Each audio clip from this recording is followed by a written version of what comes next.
Assalamualaikum warahmatullahi wabarakatuh. Halo semua, selamat datang di channel Teman Nyantai. Gimana kabar kalian hari ini? Semoga sehat selalu dan dimudahkan segala urusannya. Kembali dengan Mimin Cool yang akan membahas sebuah film yang berjudul The Villainess yang dirilis pada tahun 2017. Film bergenre AC drama Thailand ini menarik ditonton karena selain dibangun dengan drama asik yang kece badai, film ini memiliki alur yang maju mundur cantik, dan saya harap kalian tidak skip agar sepenuhnya jalan cerita film ini bisa menghibur kalian. Penasaran dengan kelanjutan filmnya? Tanpa berlama-lama, marilah kita simak videonya.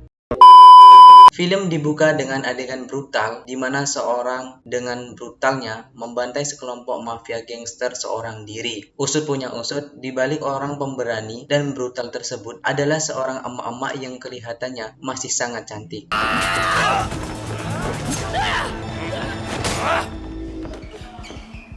Dia sempat terpojok dan kemudian singkatnya, ia berhasil mengikat tali ke leher ketua gangster dan meloncat dari jendela untuk kemudian menariknya. Dan saat ia berhasil keluar, wanita tersebut sudah dihadang banyak polisi dan kemudian ia pun ditangkap. Namun apa yang terjadi? Kemudian, wanita dengan nama Sugi, ia terlihat baru saja siuman dari pingsannya. Di sana, ia mencium bau gas yang keluar dari ventilasi udara. Sebelum ia benar-benar pingsan, Sugi melihat orang-orang dengan masker dan topeng bersiap untuk menanganinya. Usut punya usut, Sugi dioperasi plastik dan setelah ia sadar kembali, Sugi mencium kembali gas lagi dan kemudian pingsan kembali. Film ini kembali lagi di saat Sugi sedang menjalani latihan pernapasan. Saat semua temannya sudah keluar dari air, hanya ia yang masih tenggelam. Di sana, Sugi tersenyum di saat setelah ditolong oleh Lee Jun Sang karena dia ternyata hanya bercanda saja. Namun, yang menakjubkan adalah Sugi mampu menahan nafasnya selama 6 menit lamanya. Film kembali ke masa sekarang, di mana orang-orang yang tadi bermasker masuk ke ruangan Sugi dengan ia melawannya dan kemudian kabur. Ia dibingungkan karena sekarang ia berada di ruangan balet. Dan kemudian ia juga menuju dapur masak. Di sana, ia hampir saja tertangkap dan kemudian Sugi menghajar satu penjaga dan kemudian menjadikannya sebagai sandera.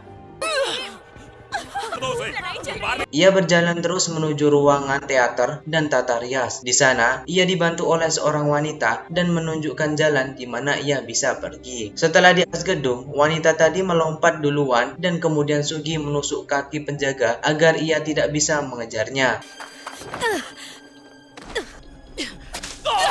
Namun, saat Sugi melompat, beruntungnya tembakan tersebut tidak membuat Sugi tewas. Di sebuah ruangan, Sugi diinterogasi oleh ketua intelijen yang bernama Kwon Suk. Ia mengatakan bahwa Sugi adalah masa lalu yang sudah tewas karena ia sekarang sudah memiliki wajah yang baru dan lahir dengan identitas yang baru juga. Sugi kemudian memberikan foto hasil USG yang menyatakan bahwa dirinya sekarang tengah mengandung. Sugi dijanjikan akan hidup normal seperti wanita pada umumnya jika ia ingin bekerja di badan intelijen selama 10 tahun. Sugi mau demi sang anak tercinta. Di sana ia banyak belajar latihan masak, latihan merias wajah, dan kemudian ia pandai untuk berdrama.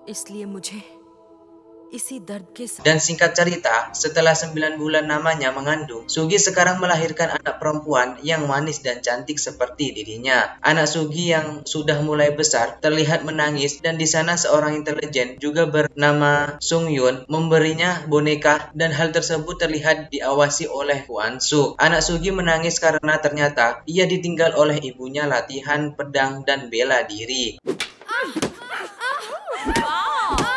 Di sana, terlihat seorang wanita sok jago memukuli wanita yang sudah jatuh dan menyerah. Sugi yang melihatnya hanya diam dan tidak menggubris. Si wanita tadi menantang Sugi dan meremehkannya. Namun, Sugi diam dan malah meninggalkannya. Cewek tersebut nampak kesal kepadanya dan kemudian ia dipukul dari arah belakang. Sugi bisa menangkisnya dan kemudian inilah yang ia lakukan.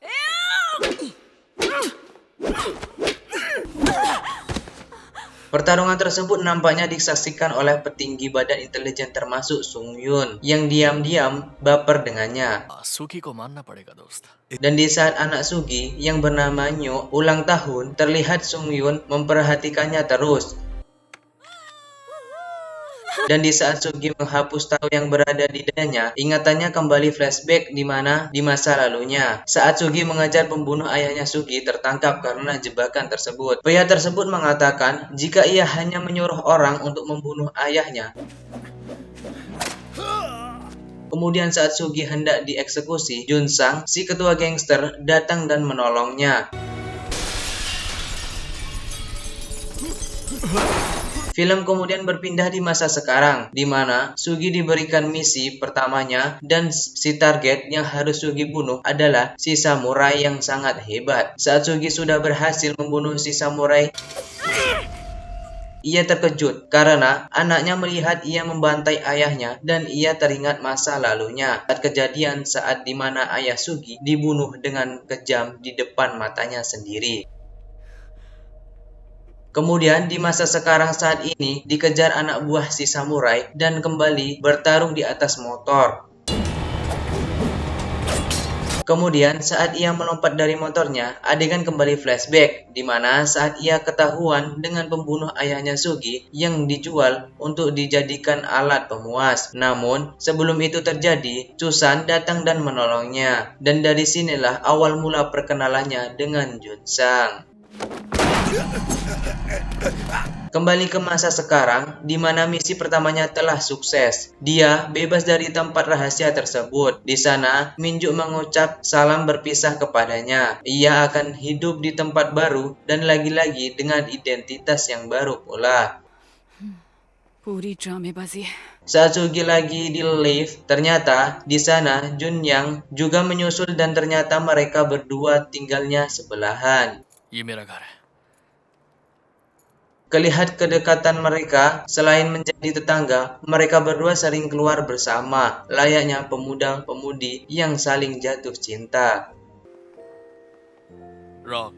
Adegan kembali flashback di mana ternyata Sugi sudah sempat menikah dengan Jun Sang. Akan tetapi, saat mereka sedang bulan madu dan makan malam, Jun Yang pamit karena ingin menolong bawahannya. Dan kemudian, sayangnya, Jun Sang dikabarkan telah tewas. असली कातिल का हमें पता चल गया था. Kembali ke masa sekarang, di mana Sugi dan Jun Yang selesai dinner dan sedang bermesraan. Sugi mendapat telepon dari temannya Minju yang meminta bantuan. Dan kemudian ia pamit dengan Jun Yang dan memintanya menunggu di rumah. Di sana Minju minta bantuan Sugi karena ini adalah misi pertamanya. Sugi bertugas mengambil data dari si target. Namun sayangnya ia ketahuan dan kemudian pertarungan pun dimulai.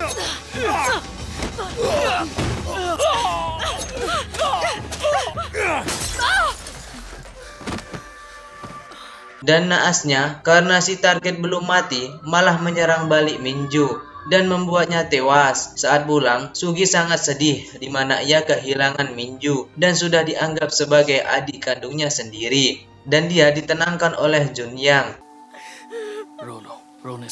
Kedekatan mereka berujung di pelaminan. Namun sebelum akad tersebut dilaksanakan, Sugi mendapatkan misi untuk membunuh dari atasannya. Dan pada kali ini, Sugi membunuh targetnya dengan menggunakan senjata sniper.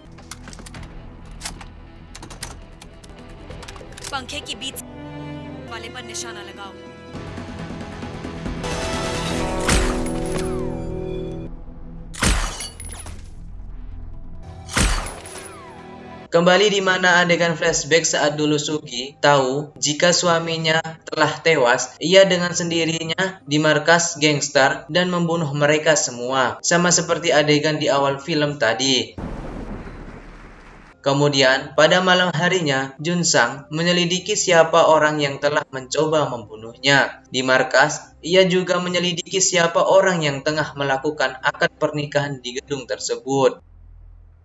Sure नहीं हूँ boss. Scene berpindah di mana Sugi dan Junyang tengah makan malam. Saat Junyang pamit mengangkat telepon, Junsang datang dan berniat membunuh Sugi. Namun saat Sugi menjelaskan keadaan sekarang, Junsang pun tak jadi membunuhnya dan kemudian ia pergi. Di sisi lain, pembicaraan Junyang didengar dan direkam oleh Junsang dan film kembali flashback di mana Sugi mengatakan kepada Junsang jika ia mau menikahinya, ia akan melupakan perihal balas dendam dan ia juga tahu jika bapak-bapak yang telah menjebaknya dulu bukanlah pembunuh asli dari ayahnya. Dan di sini Junsang terlihat kaget dan tidak menyangka jika Sugi mengetahui hal itu. Kemudian Sugi mendapat kiriman dari seseorang yaitu bunga yang berisikan flash disk serta nomor HP. Di dalam warnet ia melihat isi rekaman di flash disk yang itu adalah rekaman percakapan Junyang di mana pernikahannya tersebut hanyalah sebuah misi belaka. Sugi menangis dan sedih, namun harus ikhlas dengan kenyataan pahit tersebut. Di lain sisi, Kwansuk menangkap Sugi karena ia dicurigai jika telah membocorkan misi tersebut kepada Junsang. Sugi juga mengatakan kepada Kwansuk jika pernikahannya dengan Junyang hanyalah settingan atas perintahnya. Saat Sugi hendak dibawa ke tempat eksekusi, ia kembali diselamatkan oleh Junsang dan Kwansuk di sini berhasil kabur.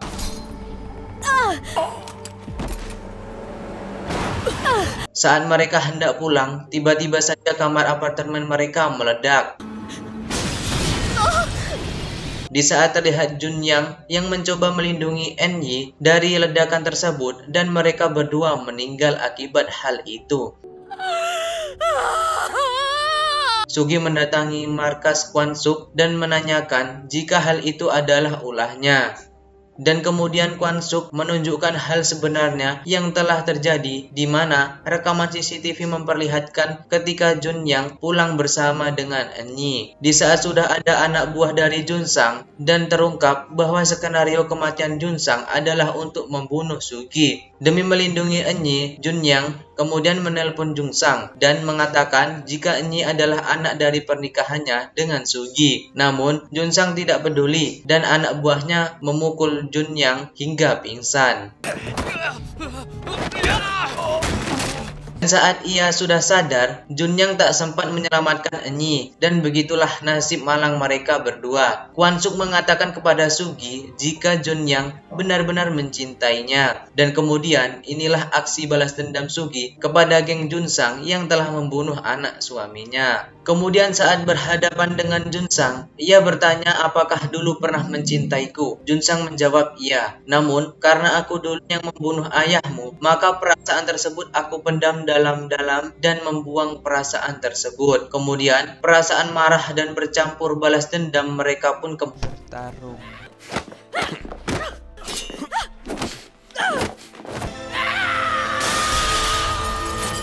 Junsang yang terpojok mencoba kabur dan Sugi pun masih ngotot mencoba mengejarnya. Hingga akhirnya Sugi masuk ke dalam bis dan melawan para anak buah dan bertarung dengan Junsang sendiri. Saat Sugi berhasil melumpuhkan semuanya, ia sempat ragu membunuh Junsang, mantan suaminya dulu, karena memang ia masih sangat mencintainya. Namun Junsang meyakinkan dan melakukan ulang sama seperti ketika ayah hendak membunuh ayah Sugi. Sugi yang teringat pun langsung membunuhnya. Film pun selesai.